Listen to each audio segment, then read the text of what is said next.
Bom dia, terceiro ano, excelente terça-feira. Hoje é dia 17 de novembro, aula de História e Matemática. História vocês vão abrir na página 20, tá? É a última aula também de História.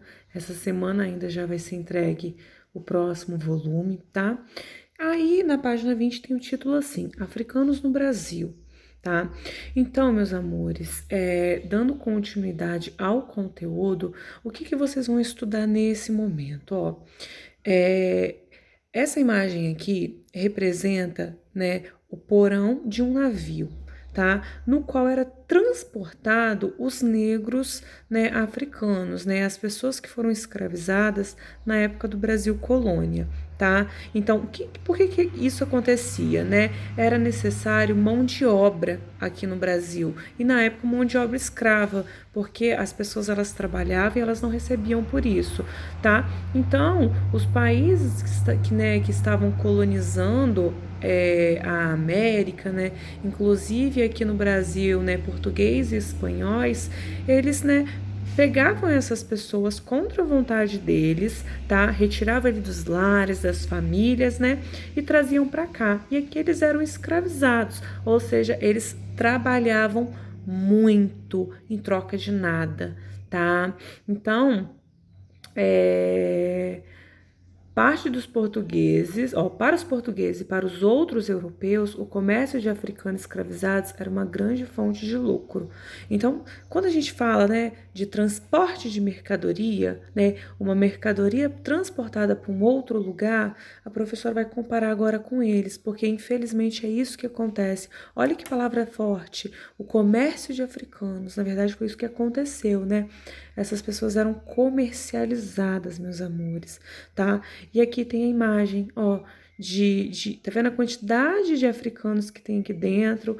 Muitos, né, a grande maioria no chão, sem trajes adequados, né? Vivendo em condições desumanas, sem se alimentar direito, sem beber água. Então, e o que acontece? Durante esse trajeto, porque era um trajeto muito longo da África até o Brasil, muitos ainda morriam. Então, eles simplesmente eram jogados no mar, tá? Aí, quando eles chegavam aqui no Brasil, começava mesmo a escravidão. Eles eram negociados, eles eram vendidos, né, eram levados para diferentes partes do território brasileiro, trabalharam, né, nos canaviais de cana-de-açúcar, né, nos grandes engenhos. E assim, foi um momento muito perturbador da nossa história, né? E até hoje, né, a gente fala que para o negro aqui, né, no Brasil, é muito complicado, né? É como se essa origem histórica, né, essa história estivesse ainda enraizada, né, mascarando o seu verdadeiro valor, tá? Aí, do outro lado, tem algumas atividades para serem feitas, tá? Ó, no Brasil, os escravizados realizavam os mais diferentes tipos de trabalhos.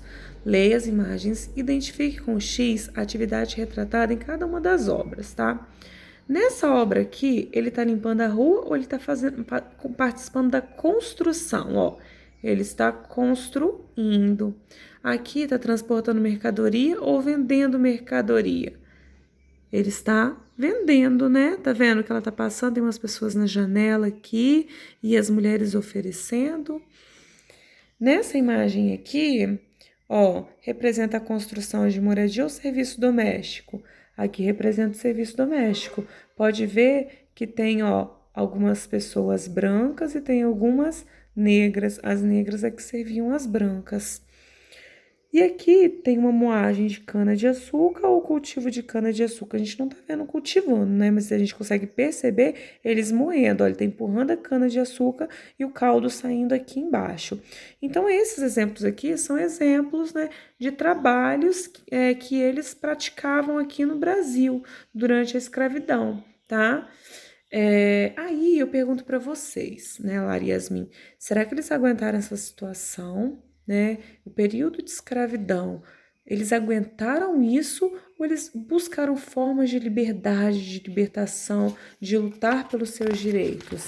Tentaram, né? Então, olha só, o próximo título de vocês está escrito assim: Força e Resistência. Então, né, tentando fugir daquela realidade árdua que eles estavam vivendo, né, de todas as ações desumanas contra eles e os seus povos, né, eles tentaram resistir, né? Então, na época, eles criaram, por exemplo, os quilombos. O que que é isso? Né? Num lugar escondidinho, no meio da mata, é como se eles tivessem formado tribos, tá? Para eles se refugiarem. Então, quando eles conseguiam fugir, tá? Do ambiente onde eles estavam escravizados, eles corriam para esse quilombo, tá? E o quilombo com certeza foi a maior prova dessa resistência, tá? E o mais famoso foi o quilombo dos Palmares, que está lá no estado de Alagoas, tá? Então, ó, aqui tem um resumo certinho do que significa o quilombo, ó, lugar onde os escravizados se abrigavam após as fugas, tá? E o Dia da Consciência Negra, que é no dia 20 de novembro, está se aproximando, tá? E o líder, né, um líder assim muito forte, foi o Zumbi dos Palmares. Por isso que o nome do quilombo mais famoso ficou conhecido como Quilombo dos Palmares. E além disso, nós temos o dia da Consciência Negra, tá? Já que é no dia 20 de novembro, tá? Esse dia da Consciência Negra vem para reforçar todas as lutas, todas as conquistas, né, desse povo aqui no Brasil, para a gente relembrar, né, que lá no passado eles sofreram muito para construir um país, só que de forma, né, escravizada. Aí tem algumas imagens aqui, tá? Esse aqui é o Quilombo dos Palmares. Aqui foi a estátua que eles levantaram em homenagem ao Zumbi dos Palmares. E aqui é a Serra da Barriga em Alagoas, tá? Que é onde abrigava, né, o principal quilombo. Tá vendo como que era bem retirado? Eles se escondiam bem retirado para ninguém localizar eles e eles conseguirem viver de acordo com a sua cultura. Aí, fazendo história, africanos e afrodescendentes tiveram grande importância para a história do Brasil. Muitos deles contribuíram para o desenvolvimento do país e alcançaram tanto destaque que são lembrados até na atualidade. Vamos conhecer algum deles, tá? Então, esse aqui é o João da Cruz, tá? Ele gostava muito de ler e escrever, ele estudou, né, desde muito jovem e ele gostava especialmente de escrever poemas, tá? Então ele se tornou um dos maiores poetas do Brasil, tá? Por que a imagem dele tá aqui? Porque ele é um negro, tá? E os negros, eles demoraram muito para conquistar espaço, né, aqui no nosso país. E aqui é a Carolina Maria de Jesus, tá? Ela é de Minas Gerais. Quando adulta, ela se mudou para a cidade de São Paulo, passou a viver numa favela e ela sobrevivia recolhendo materiais recicláveis. Então, apesar da vida sofria, ela escrevia, tá vendo ela escrevendo aqui? Ela escrevia seus pensamentos em cadernos, tá? Que ela encontrava no lixo, tá, meninas? E esses escritos resultaram num livro, que é o Quarto de Despejo. Muito legal, né, a história dela também. Aí embaixo tem uma atividade para vocês fazerem, tá? Para ser feita no caderno. Vocês vão pesquisar, tá? Agora é uma pesquisa com relação ao município de vocês, Presidente Kennedy, né? Se existe alguma rua, um monumento, um espaço que homenageia africanos ou afro-brasileiros. Aí tem sim, né? Eu sei que na comunidade de Jiboia, porque a professora lá de Jiboia fez uma apresentação de cunho nacional, ela até estava usando um turbante e ela falou um pouquinho a respeito da escola, falou que lá, né, vivem quilombolas e quilombolas refere-se, né, representa a força e a resistência afro-brasileira. Então é um exemplo. Aí vocês podem usar esse, vocês podem procurar outros, né, pesquisar.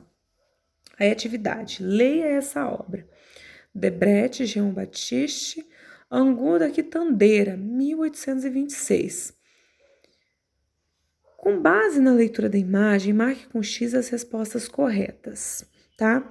Então, aqui a gente vê negros africanos se alimentando, todos bem característicos, alguns usando parecem os turbantes, né? Não sei se eles estão vendendo alguma coisa aqui ao lado, mas acho que todos eles estão se alimentando. Forma-se uma grande fila aqui, aparentemente é para se alimentar. Vocês acham que essa imagem é uma pintura ou é uma fotografia? É uma pintura, né? Aqui fala, ó, aquarela sobre papel colo. Então, a gente sabe que é uma pintura. Retome a página 15 do livro e observe a imagem do tabuleiro da baiana, o que as duas imagens têm em comum. Então, vamos lá na página 15 ver o que essas duas imagens elas têm em comum. Página 15. Ah, lembra da música, o tabuleiro da baiana? Ó, alguns alimentos de origem afro-brasileiro. Então, o que mostra? É o comércio de escravizados ou a culinária afro-brasileira? Então, é a culinária. Eles estão se alimentando de uma comida típica, né, da cultura deles, do país deles. 2. Desembaralhe as sílabas para formar palavras e escreva-os na linha a seguir. Então, aqui vocês vão achar a palavra, ó, quilombos. E aqui vocês vão achar liberdade. O que os quilombos representaram para o povo afro-brasileiro? A liberdade, né? Quando eles fugiam e conseguiam alcançar um quilombo, eles conseguiam viver de acordo com a sua cultura, suas crenças. Agora use as palavras formadas e complete o texto. Os, tananã, eram espaços onde os africanos e os descendentes podiam viver em tananã. Então, quilombos e liberdade. Vocês formam a frase, tá? Agora vocês vão abrir matemática.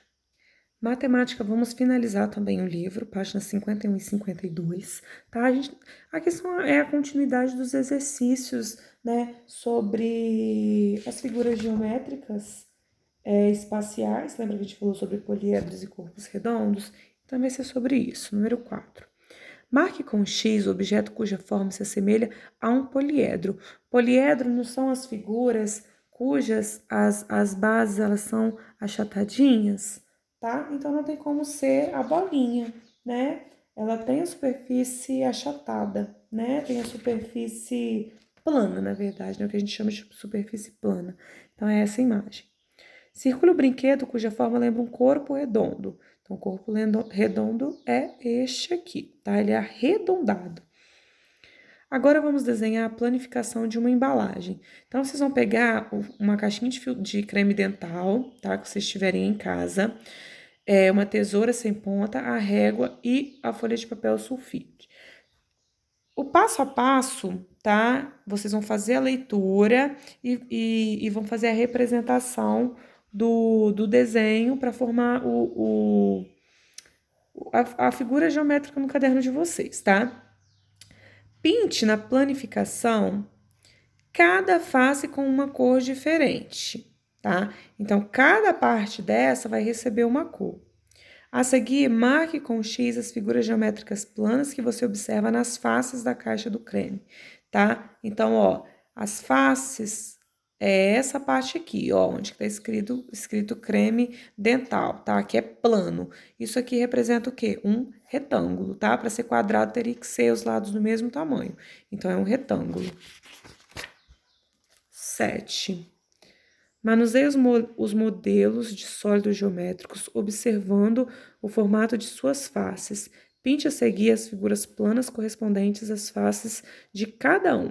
Então, ó, não tem como ser um triângulo, já descarta, tá? Então, aqui, nessa face a gente vê um retângulo e nessa face menor aqui os lados são iguais. Então, tem um quadrado, tá? Então, o retângulo e o quadrado. A figura de baixo é um cubo. Os lados, eles são todos iguais, tá? Então, não tem como ser um retângulo, é apenas o quadrado. E aqui, né, embora a figura esteja diferente para vocês, né, a posição dela está diferente, a gente consegue perceber que lembra muito um triângulo, tá vendo? Ó, aqui, essa parte aqui, essa face aqui lembra um triângulo, mas essa face aqui na lateral lembra um quadrado, porque os lados são iguais. Então, temos o quadrado e temos o triângulo. Marque com X o molde que pode ser usado para construir um cone. Essa imagem é impossível, né? É essa daqui, tá vendo a ponta? O cone é igual o chapéuzinho de aniversário, tem que ter a ponta. Então, é essa imagem aqui. 9. Pinte as figuras que representam as planificações de uma pirâmide, tá? Então, essa imagem aqui, tá? A pirâmide, ela tem que ter a ponta, tá vendo? Essa figura aqui, essa daqui vai formar um cubo, então é essa e essa, tá? Essa figura aqui, ela vai ser maior, né? Essa parte dela aqui parece que é maior, mas ambas representam a pirâmide porque tem triângulos, tá vendo? Aqui e aqui são triângulos. Tá bom, meus amores? Qualquer dúvida, né, com relação às atividades, é só vocês entrarem em contato. Beijos!